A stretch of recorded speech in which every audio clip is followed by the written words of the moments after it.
Next on the agenda, we have something very special for you. It's a panel discussion focused on international growth. We will warmly welcome Heikki Puomila, Finance from Supercell, Johan Haataja, CFO from RELEX Solutions, Lauri Isotalo, CFO from Framery, and Steffan Schumacher, COO from Efecte. And you have to excuse us for like 2 minutes. We just need some technical break to get the chairs on stage. All right. Hi, guys. Nice to have you here. Hello. Hello. Thank you. I'm trying so that I can see you. How are you? How have your day been? Excited. Nice. Yeah. Good to be here. Okay. First time for me, at least. Okay. Nice. Yeah. Great to meet and great to see that we have many NetSuite users nowadays. Exactly. Thinking back to 2014 when we had the first time. Exactly. Yeah. Yeah. I mean, Heikki, you hosted this event. I think it was at least back in 2017. That was my first NetSuite day, and well, prior to that as well. Okay, but we will trying to focus on international growth. I don't think it's hard to try because you are all about international growth. But somehow to start out, it would be a good to kind of have a short introduction, of course, about yourself, but also the company that you are representing here. And I think that, well, Heikki, we were already, well, kind of touching that. It would make sense to start out with you, that if you could start telling briefly about, well, both yourself, but also your company, since it's somewhere, it also for Staria, it started back then sometime, years ago. Yes, I'm from Supercell. It's a Finnish mobile game company. I bet that most of the Finns have read of the newspaper of the company. So founded in 2010, and I joined Supercell in 2013, now 9 years ago on Sunday. Okay. So anniversary coming up. Yeah, our company has launched 5 games globally, and maybe the most epic game that most of the male audience at least know, it's Clash of Clans, and then we have Heyday, Brawl Stars, Boom Beach, and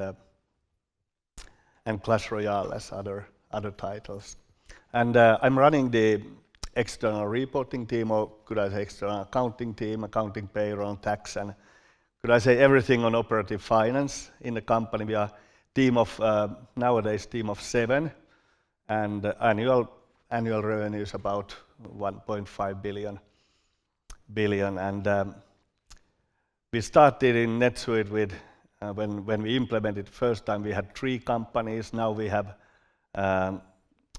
about 12 subsidiaries, and we have offices in 6 different, or subsidiaries in 6 different countries, and revenues we get globally from basically every country in the world, through Apple and Google mostly, channeled to us. I guess that we take like round table here just to get kind of a brief introduction. So if we go on with you, Lauri. Yeah, for sure. I'm Lauri Isotalo. I work as a CFO at Framery. So what we do is the soundproof working spaces, phone booths, if you will, to the offices. And so we deliver pretty much globally. We've sold to more than 80 countries by now. And well, I've been with the company for 6 years, close to, and the company was founded now 12 years ago. And maybe with then it kind of goes, the growth sort of a hand in hand with NetSuite, and since let's say about 4 years, well, once the company was 4 years old, the kind of the product was ready, and since then it's been quite a bit of a growth. So in the first, well, say from 14 to 16, the company grew from 1 million to 17 million. And at the time also it was obvious that we need a new ERP, which was then chosen to be a NetSuite. And this year we are landing close to 150 million, so close to the tenfold from there. And with that, of course, the NetSuite in the beginning, it was just one entity in Finland. Now we have our own employees in 15 countries in 4 continents. So it's been quite a change for the company and of course for the ERP along the way. A lot of things happening in you said 6 years that you have been on the company. Yeah, for sure. Okay, nice. And Steffan, tell us a little bit about you and your company, Yeah. Efecte. Happy to do that and great to be here. So I come from a company called Efecte. So we basically develop, sell and deliver a cloud-based service management platform. We are listed in Nasdaq North for the last 5 years. And we have our own operations, our own teams in Finland, in Sweden, in Germany, in Poland and in Spain as of this fall. And my own role is COO, and what does it mean? I oversee our sales, marketing, our professional services and customer support. So I hope I can bring a bit of a different perspective into this discussion today. And I've been at Efecte for 3 years, and it's definitely been a blast so far. I guess it's my turn. Yeah, Then. yeah. The last one left. Go ahead, Johan. Yes, so thank you. And so I come from a company called RELEX. We are a software company. Basically what we do is retail planning and supply chain planning and optimization platform that we provide as a SaaS service mostly to retailers and manufacturing companies. And to kind of give a simple example of what we do in practice, so for instance our software is ensuring that here in Helsinki in Alepa grocery stores there is the right amount of milk containers on the shelves, and to ensure that Alepa is maximizing the sales of milk while also at the same time ensuring that there is no spoilage and so forth. So globally, on the global scale, we are basically delivering profit impacts and efficiency improvements measured in billions of euros to our customers. And we are headquartered here in Helsinki. Today we have 18 subsidiaries across Europe, North America and Asia Pacific, approaching 200 million euros in annual revenue, and yeah, it's been quite fast growth. I joined the company in 2014. We had roughly 6-7 million euros of revenue back then. Then became responsible of the finance function in late 2015, and that's also the point when we decided to switch to NetSuite, and that was definitely the right decision. So the system has been scaling very nicely with our growth. Good to hear. Cool. I was actually during lunch talking with another NetSuite user that is in the room here today, and we talked about some countries that are kind of relevant for them to go into to the next. And well, you have different challenges in different countries, and it might be more straightforward to go into some countries and then more challenges in some other. But what would you, on top of your head, would you say that would have been the country that have included most challenges that you faced when you implemented NetSuite? Can you come up with some, like you had problems or challenges with? Well, for us, a couple kind of different examples come into mind. So US is the biggest country, biggest market for us, and there certainly the state level structure, different taxations, that was a bit of a headache, but not maybe so much from the system point of view. I guess still NetSuite is built on that. Yes, yeah. So also we implemented NetSuite beginning of 2017, and at the time it didn't have a native Finnish accounting standards. So at the time that caused a bit of a, let's say, work. Nowadays it's of course different situation. And maybe lastly, it's less of a system point of view, but overall the most difficult market is Japan. It is, well, I suppose overall everything is quite hard to comprehend sometimes. Yeah, I think to me, first comes to my mind is China, because you kind of never know that when the local accountants say that you need to have a compliant system and do you need to have the duplication so that you have the government approved system and then you have your own accounting system. But then the dear China friend US comes to my mind as well when thinking on the really the state level rules on taxation and it's not maybe necessarily, it's not related to NetSuite, but that kind of bugs me every time I hear that we have a new state where somebody's visiting and kind of gives itches that what type of a non-OECD transfer transfer pricing related kind of a non-compliant state there is behind there, which is not having a treaty with Finland. So US bugs me most. Yeah, Any think specific countries? Yeah, sorry. yeah, I think all countries have their own kind of particularities. I don't think that any country for us has come up as a particularly difficult compared to anything else. But I think, well, for us maybe the most complex ones have been maybe Southern European countries like Italy and Spain, mostly because of the kind of local requirements. And I think some time ago I heard a joke, which is probably partly true, is that in Italy companies have 3 set of accounts, one for the parent company, then one for the tax officials, and then one for the internal management team. And feels that might be true in some extent. Steffan, do you have any? Can also be from like an operational point of view as well, with the challenges going into a country. I probably look it from a different perspective. Yeah, I look at the market and I look at the go-to-market, like how do we go to the market and what are the issues for us as we go into a new market, like how is the market working, like what are the channels and routes to market. I mean, every country has their unique flavors. But I think if you just look from a NetSuite perspective, I think it's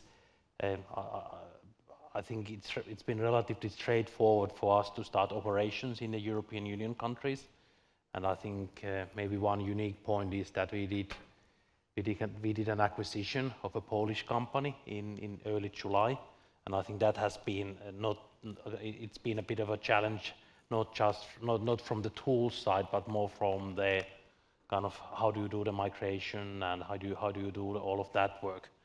But luckily, I think we have had a good partner helping us here, you guys, so we're going to get through it, but I think it's more about transformation and change management compared to the tools itself.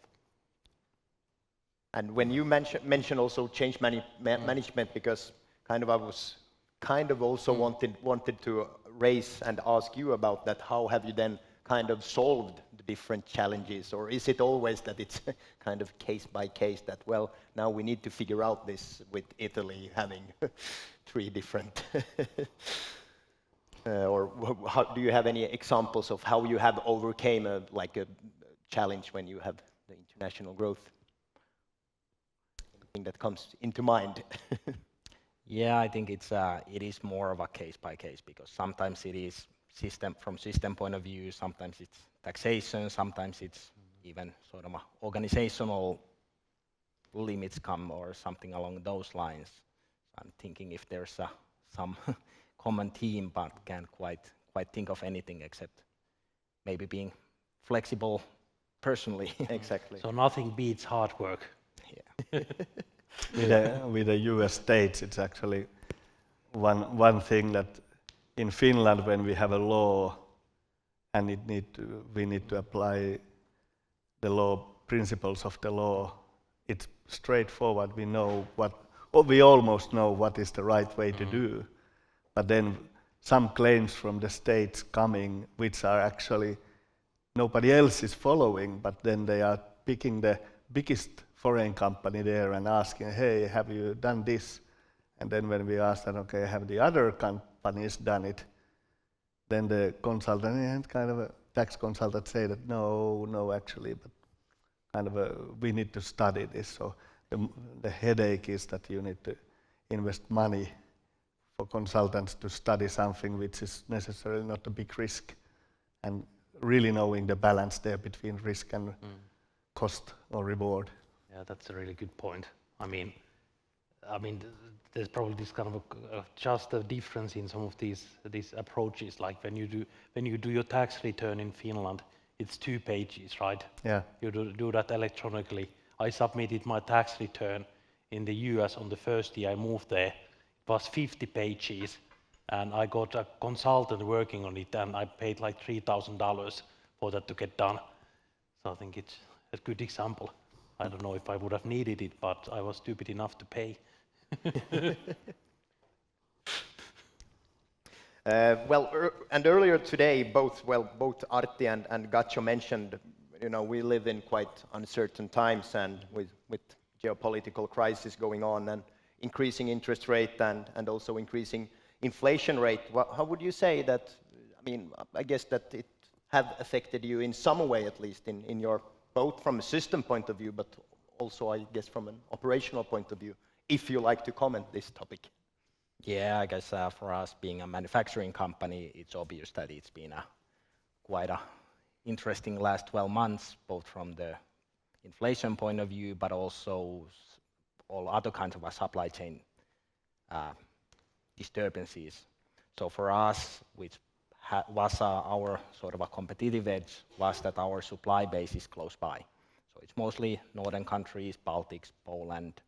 So we didn't have as much supply side issues, but certainly the inflation is there. And the other one, again, from the manufacturing point of view, is the freights. So just to put it in perspective, getting a container from Finland to US went 5-fold in price in about 12 months. So it's certainly, I guess the point being that there's one thing that you can financially plan and budget, and the other part is just knowing what's happening so that you can react quickly enough, whatever that may mean. Yeah, but I think the kind of nowadays, already when the pandemic hit in 2020, it has kind of become a new normal that there is all the time a lot of uncertainty in the market. So I don't think that this year has been any different from 2020 or 21 from that perspective. Obviously, the kind of challenges and problems are different than 2 years ago or a year ago, but still what it has meant for us is that already in 2020 our kind of planning cycle was accelerated very, very much. So if we previously updated our financial forecasts once a month, basically we are now more or less on a kind of continuous process every week updating and looking at the most recent data we have to ensure that we are kind of on top of what's happening with the business. Good point. So I guess that also makes it even more important that you actually, of course, have the control. Absolutely, absolutely. Yeah. So in order to be able to do that, you need to have a kind of up-to-date data and visibility to your business, and also that the kind of books are closed early enough, and the data is up to date there. Yeah, maybe I'd throw a small joke. When we were in 2013, we had Pro Counter, and Apple and Google sales there pushed in monthly, and now we have Apple and Google sales in NetSuite. So when our legal then asked that, okay, what was the Belarus and Russia revenues last year? So it's just one click of a button with NetSuite to see the numbers, whereas in 2014 in Crimea crisis, somebody would have come and asked that what was the Russia sales in our accounting system in 2013, we wouldn't have known it. We of course would have found it elsewhere, but just as promoting a bit NetSuite having different dimensions in the reporting. Yeah, I mean, I probably look this also from a different angle here, but I think what's important for me when I'm like a NetSuite user is that kind of real-time insight, real-time data. Like in a way, the consolidation of all the other companies and getting that data on your fingertips in the time of uncertainty. So you can, and your leadership team can do decisions quickly and can react to to anything that's happening in the market.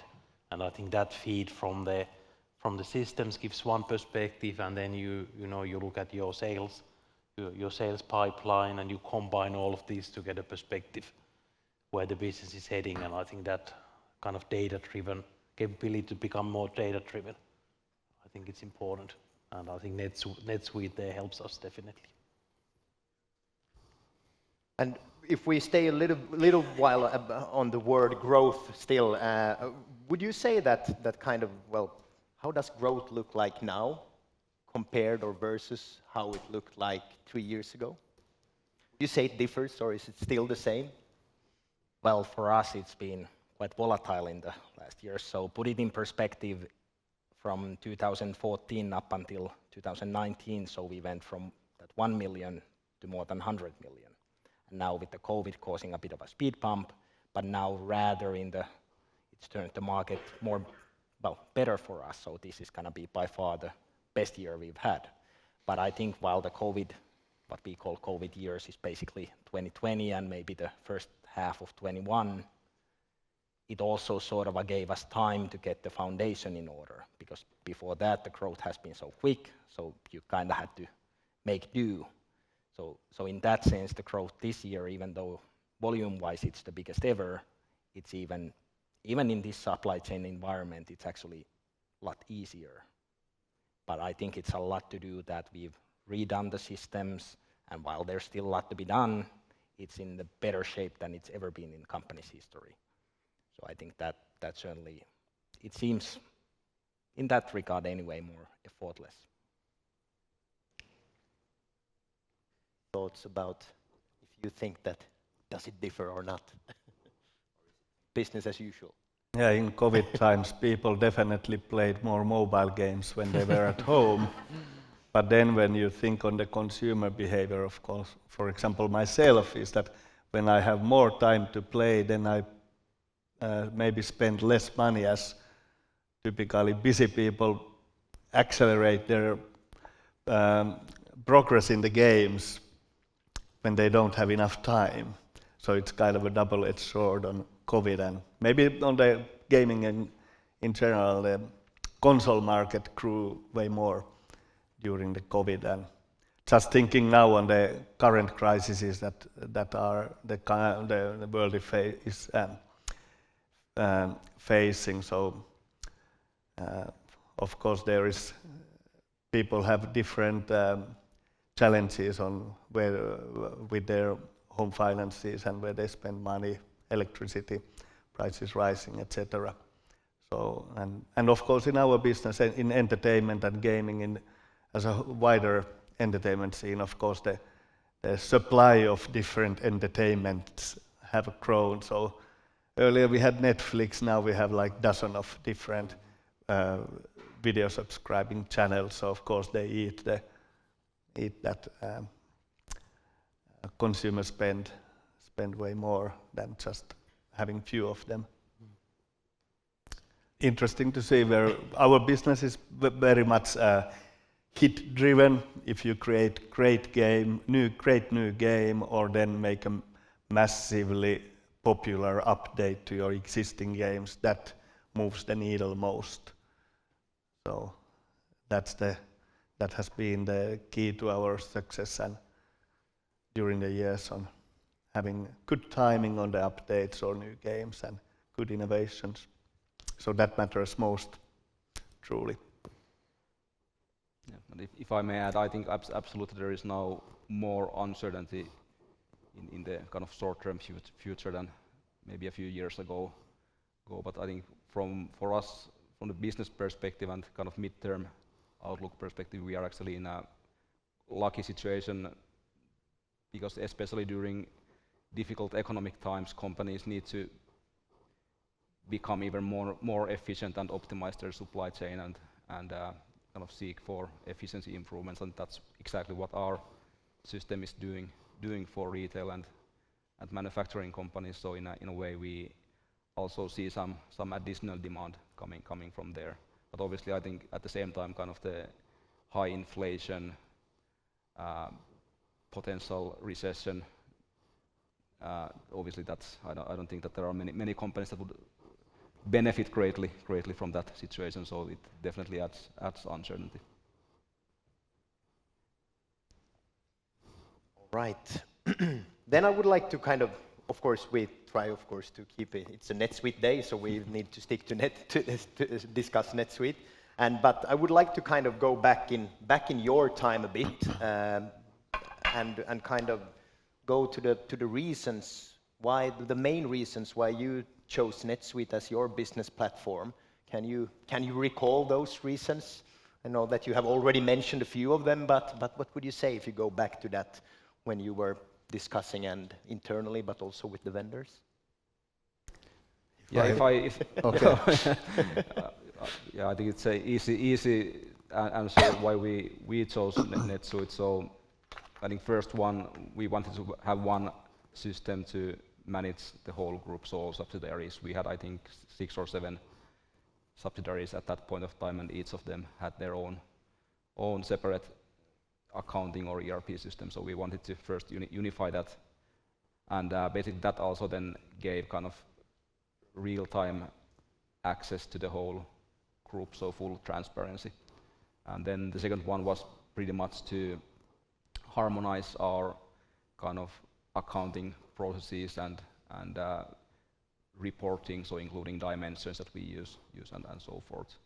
And then the third is kind of automate more, and especially when we are growing and volumes are increasing, ensure that we have a good platform on which we can build and then automate in the future. And that kind of automation part definitely continues still today.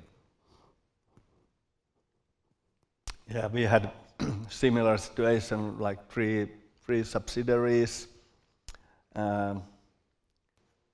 consolidation in Excel on annual basis, and then back in 2013, SoftBank Corporation bought majority stake of us, and then we were then part of a listed company, and needed to provide them monthly reporting consolidated. So, and on top of that, they had the financial year from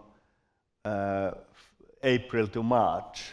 So I remember when I started in November 2013, and I needed to make the January reporting with Excel-based numbers on different financial years and try to get the currency rates explained in the reporting package. I felt a relief when we had in March NetSuite implemented, March 2014 NetSuite implemented, and I could just pull all the data from the system between November 2013 to March 2014. So, but the three months with the Excel hassle was quite chaotic.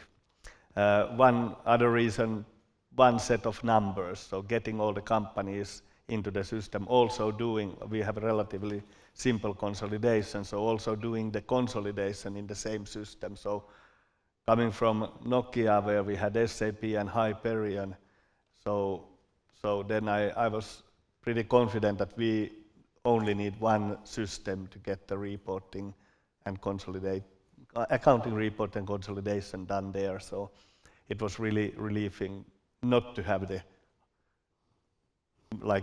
external reporting system in Hyperion, but just get everything from NetSuite.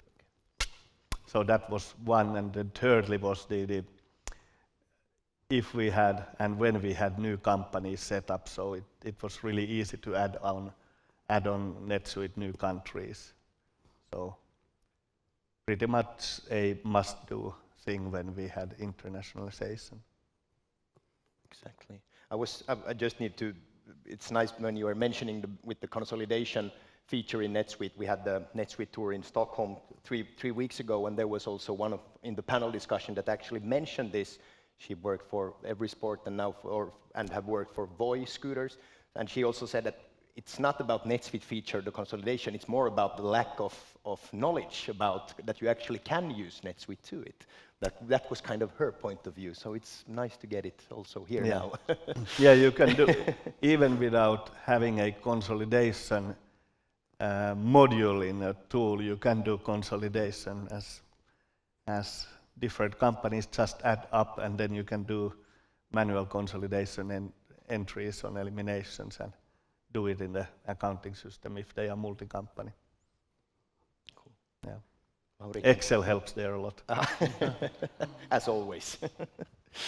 To be fair, the decision was done before I joined Okay. the company, but then it was a month later when the implementation was. So it was quite a fun start. Okay, so you just were But thrown into it. Yeah, but I think the need overall was obvious. So there weren't, the growth had been so quick at that point. So basically all the systems were outdated, and just to get it. So the idea was to, since we have the manufacturing, and idea was to have everything there.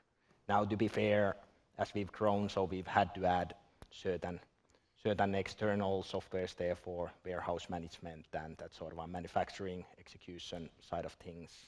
But still, it's very much the NetSuite that has stayed sort of in the center of all of that. And the other thing has been that when we implemented the system, we only had one entity in Finland. But pretty much, well, at the same time, we were also setting up the first subsidiary in the US. So by the time the base setup was ready, we needed to start the transition to the one world and have the whole subsidiary set up there. So, but I guess that just sort of proves the point that what we needed was the flexibility, because at the time the growth and the change was so quick that we needed the system that could be adapted quickly as well. I think that's. Steffan, do you? Yes, I wasn't part of the decision process, but I did an interview with our CFO Ooh, nice. before I left. So I'm going to read her testament, or not testament, but testimonial. That's a different thing, right? She's still alive and kicking, by the way.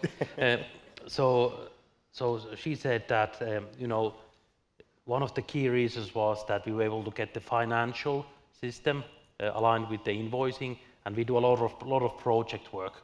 So kind of having all of that visibility into the same system. So before that, we had multiple systems for time entry and project management and all of that. And then I think what she loves most about it is that she has this kind of real-time visibility and consolidation across the daughter companies. Saves time, reduces errors, kind of makes the reporting faster as we are publicly listed. That there's a bit of a requirement on that side, and she enables her to lead with data. So those were her words based on the interview. Yeah, thanks for getting that. Some greetings. I think that we were shortly discussing about it when Andre had kind of went through the key highlights as well. But what would you? I mean, you have worked with the system for quite many years already. Do you have some sort of, or I guess that you have some sort of development ideas, both to NetSuite, but maybe also for, I mean, we have Jani and his team here today with the Suite apps. Anything that is bugging you on a daily basis? Yeah, the thing that we are looking now is that, okay, how do we get the planning? Sorry. No worries. Yeah. Reminder of my daughter coming home, so I'm on the duty. So yeah, we are now looking at, okay, how can we maybe move from very much Excel-based planning and also management reporting to a more professional tool. That's maybe future to show where we go there. I've had many reference calls with maybe many of you guys as well in the audience. So the one that I always mention is the currency rates, and it's actually a very small thing, but it's kind of something that bugs us. Okay. But we've overcome the challenge. But the treatment of currency rates, consolidated rates, and see how CTAs are shown in the accounting, muuntoero in Finnish. So that's the thing which my chief accountant would name most likely as first one. But it's kind of a minor thing, and kind of the interesting fact that when we discussed it with the people in California in NetSuite, they didn't understand that they had an issue. Okay. But I've met many Finnish Yeah. NetSuite users who have raised that, hey, how does the consolidation rates, how are they calculated? And just calculate it and you notice that it's not according to any standard. But it's not that big of a flaw. We probably had a lucky day. The euro and dollar were exactly on the same rate a few weeks Yeah. ago. So even that team is right sometimes, right? Maybe from us, well, Yeah. I agree with the currency rates. It took some time to understand the logic. But maybe one thing, since we have all the manufacturing here in Finland and then sales through the subsidiaries globally, is the intercompany transactions and that sort of thing. So that there's not sort of a ready-made, at least from our point of view, solution for that. So that's maybe one portion that there could be something bit more readily in the system. Yeah, for us maybe one aspect is that when we implemented NetSuite, I think it was in 2016. Actually, NetSuite itself has evolved a lot since then, and there has been new modules coming up, which we are not yet using at all. So recently and also in the near future, we are actually now kind of doing a kind of health check, ensuring that are we taking all the advantage of the system that it currently has to offer. So we are, for instance, looking to automate areas where we are currently doing a lot of manual work and so forth. All right. I mean, I guess that we have at least some of the people in the audience, and of course that we, well, me as a salesperson, I meet on a daily basis. But what would be, I mean, your advice to companies that are pondering and evaluating, well, whether to choose NetSuite? What would be your best advice? Do you have any? Yeah, I at least can say that I haven't encountered any better system for a Okay. kind of growth company. But seriously, I think it's one kind of recommendation definitely to say about NetSuite or basically any system you are planning to implement is to kind of find references or other companies using it and then asking kind of experiences, both good and bad. I think that's the kind of most objective way to make conclusions, and there are quite good companies here today. They who are kind of admit using NetSuite, so I think that's a good testament for the system, I would say. Yeah, in the reference calls, my biggest advice always is that it's a bit similar than the guest speaker an hour ago said, that you own the data, you know the data. Take lead on the conversions. That's how you learn how the system takes in data. You don't need to learn it after the conversion, but you learn it during the conversion. And then you also, as you will then own the data later, then you also can learn if there is rubbish in the data or so. But if you let the consultants do it and they are not so senior, you might get shit in and then you get shit out. Yeah. And then later it's kind of some companies take a hands-off approach and let the consultants do it and then we come and start using the system. But actually it's way better to be in the project handling your conversions yourself because you know the data better. And if you don't know, then maybe you don't implement anything before you know your data. Exactly. Maybe while you are thinking, I'm going to fill in the air here. So, I mean, this was one of the topics I discussed internally as well. And then, in a way, it's in a way we are in a NetSuite day here, and it's always about the product. But for the customer, like any of us, to get the full value, you need the full solution, right? And then it becomes important that like you guys are there to help, because the people are going to do that NetSuite implementation the first time. So it's like your expertise, and then also in the presentation here, I think all of the add-on services as well, which make it then the full solution for the end user. So I think that's what our team has been seen very valuable as well. Okay. Yeah, maybe one thing I'm thinking less on the maybe choosing part, but maybe implementation and development is that, it is a flexible system. It's easy to put your own code into it, but sometimes it's a good short-term solution that might not be scalable. So maybe it's rather on that portion that may be good to think when to use the system as it stands and when to do those customizations. Exactly. I mean, it's always funny when we are, or not funny, but interesting, we are talking about go live dates, but that's just kind of one of the, maybe the first milestone sort of, because then it actually begins with the, actually using the system, getting to learn the system, and of course also develop and scale up with the system as well.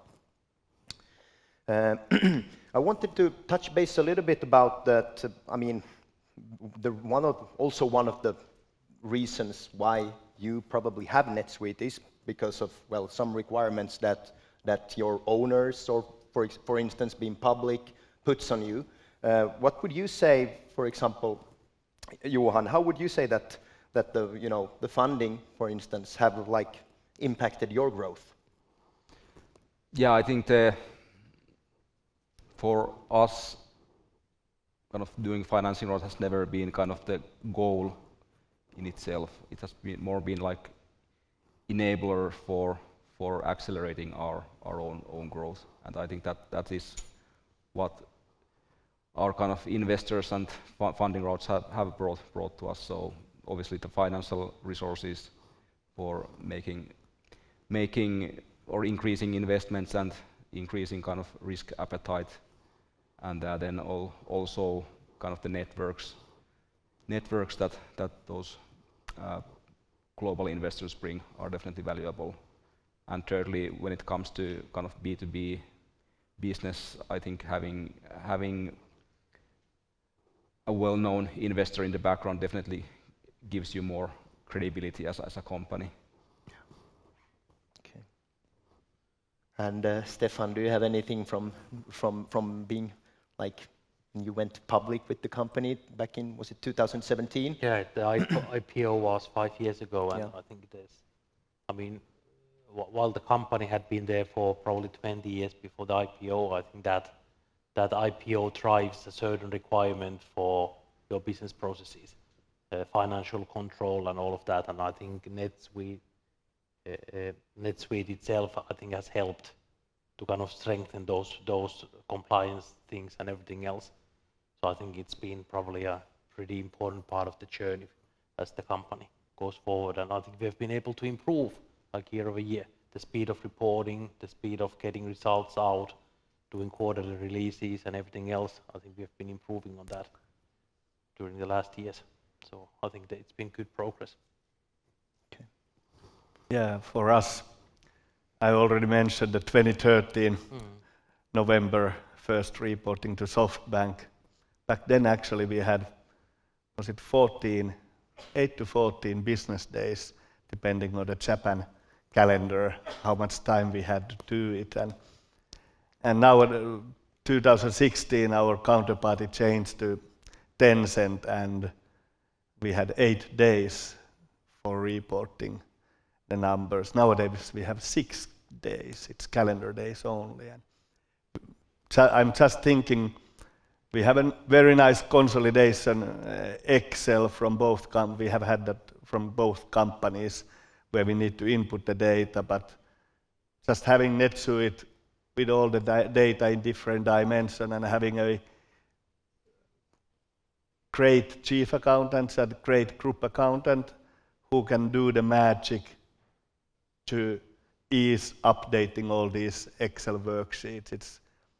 It's been really a combination of data, a good tool, Excel, and then great talent in the team to utilize the data. So we have never missed any deadline for Japan or China reporting during the years. Yeah. Independent of the Independence Day or my birthday or Sunday. Yeah. So happy to be work every birthday. Yeah, Lauri, what would you say? I mean, Staria and Framery obviously sharing the same yeah. main owner. Yeah, so we had done the implementation before the Yeah, private equity entered, which was a very good thing because it sort of laid down the foundation for all of that reporting and what comes with it. And I feel it's more of the, getting an experienced board and sort of raising the bar, whether it's for the CFO office or for the company in general, it keeps the appetite there. But I feel it's nothing radical change in that sense, but just keeping, pushing it, the company and to become a better and bit bigger every year. Okay. Cool. I would like to, we have some time left, but I really hope that we could get the audience like a bit of activated at least if we have some questions. Otherwise, I have a lot of bonus questions left, but I will first see if we have some questions from the audience. The lights are so bright, we can barely see the audience. Yeah, that's true. Do we have any questions? Andre, do you have a question? Okay, thanks.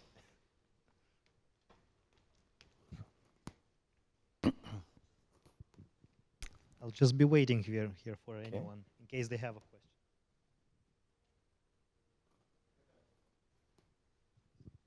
We have, well, at least, oh, sorry, we have a question there. Sorry. Yeah, this is for Heikki. Maybe you went into it a little bit already. You have like a great team, good solutions, but it was quite impressive when you said in the beginning you're like 7 people in the finance team. How do you see what has been the main factor for the team to be able to be so small? Is it the nature of the business? Great talent, of course, probably great processes. Is it Staria support from the acquiring company? What has allowed this kind of growth with such a small team? Yeah, we have all the accounting in-house, and when I joined, one of the job was to bring accounting in-house. So it has been, of course, pleasure to hire the team from scratch. That has been one good reason. Another one is that our business, even it's relatively simple, Apple and Google being the main channels. Well, today we have 5 or 6 channels and 50 subsidiaries, 15 associate companies, real estate company and stuff, but still we have grown 2 headcounts from the start with the 3 companies. So simple business, but at the same time being able to utilize NetSuite, Excel, standardized templates, do it more efficiently, being more experienced all the time. I think it's a combination of those many things. And then just adding on like having the NetSuite, it has been quite nice that when we acquired a subsidiary where we don't own the majority, we've been able to offer them that, hey, do you want to join our NetSuite train and use the same data, and we will get then way more leaner the consolidation. We have the numbers already in the system. No need to export or import any data monthly from them. So that has been a really nice thing to notice, that we can share it with a non-major or non-100% owned subsidiaries, the platform. But I would say it's the focus in the company helps, even there is sometimes we feel that there is rönsyt. Thanks. Still we manage it. Right. Any more questions from the live audience? We have one question here in the chat. It feels so weird because I'm seeing it myself at the same time when I'm reading the question, but it's from Milla, and it's, well, we touch base this, but still, if you need to say one and the biggest growth challenge, what have that been? If we could go maybe round the table again, just to see if you would mention, like, drop 1 or 2, like the biggest. biggest challenge? Biggest challenge, yeah. We You have mean talked in, about in general? in general, I think. Yeah. Well, I guess for us it's kind of a sort of obvious being that it was completely new segment. So the whole growth in all the different markets starts by explaining what we do and how that goes. And then maybe the other way to look at it is that it's of course that's why the growth has been so quick, that there's been an open market for that. And then maybe internally the big challenge has been that still not that many years ago everybody knew everybody. And suddenly there's so many employees that you start to need the structures and the processes and the KPIs, because before that everybody not only knew everyone personally, but sort of knew how the whole company worked. But as the company grows, it's simply not possible anymore. So I think that's been one of the sort of a growth company challenges. Yeah.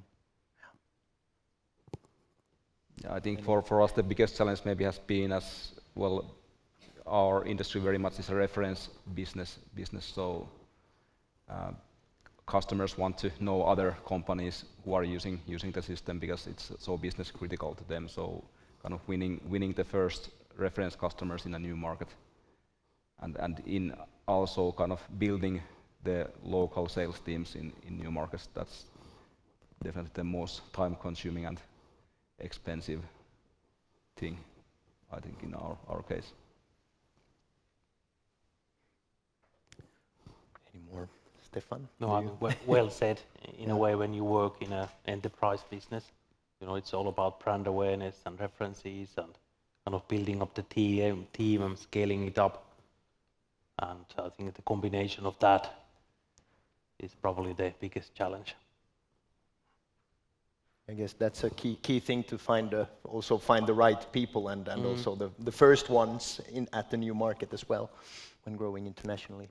If we think of our finding the new game idea that everybody would love to play, because that you can't learn in any school, and when you find that great idea then which somebody else has not yet come up with, or even they've come up but you have the right timing and right presentation of the game, then that's a diamond, unpolished diamond, which you then create as a great game and make a hit.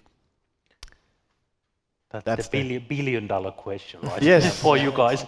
Yes, definitely. And as you like 10 years or 12 years of existence as a company, and we have had 5, so you can kind of think that it's not something you just come up with and then you implement it and then it's magic. Yeah. But it's Typically, I mean, consumer innovations move into the enterprise, right?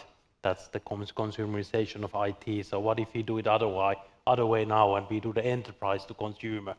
So we take NetSuite and do some kind of a nice game out of that for the consumer, right? Yeah. Do we have any more? We have a question back here. Thanks. This one's for Heikki as well. Huge Supercell fan, by the way. So played a ton of your games back in the day. Don't anymore. But we just obviously went around and talked about some of the current the biggest challenges we face up to this point. And Heikki, it obviously sounds like you've built out a world-class team, building it from the ground up. Curious from your perspective what challenges you foresee in the future as your business continues to inevitably scale as it relates to the finance team and continuing to grow to, maybe if going public is the end goal. But what are some challenges or hurdles you foresee from the finance perspective? Yeah. Yeah, my biggest headache is OECD Pillar 1, if it makes true one day, I hope not, meaning that Supercell profit would need to be shared to those countries where the consumers are. I kind of hate that idea that bureaucracy would hit somehow us all one day. I hope that it's not going through because we have the great value-added tax system in the world where the tax is already paid to those countries where the consumer is.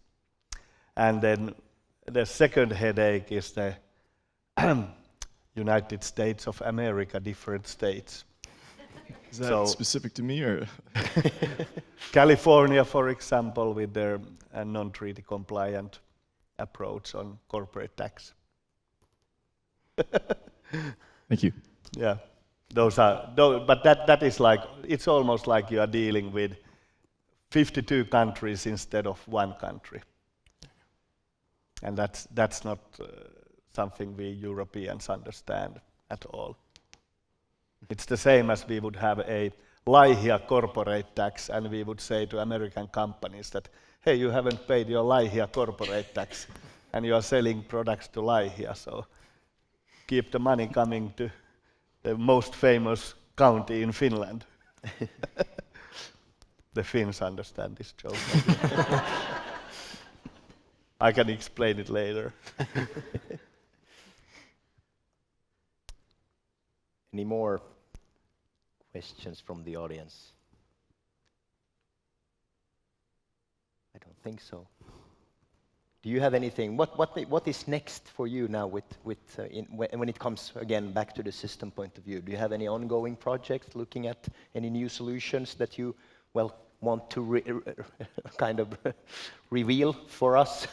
One thing that kind of came into my mind in another question, like the multi-currency feature, or I don't remember how it's called, multi-currency or parallel currency, which was not existing in 2013 when we implemented the system of 2014. So that we have, it's multi-books, I think. Multi-book accounting, yeah. Okay. Yeah, so that would have been very nice to have back then because we needed to report our numbers to management in dollars and then to external reporting and then the parent companies in euros.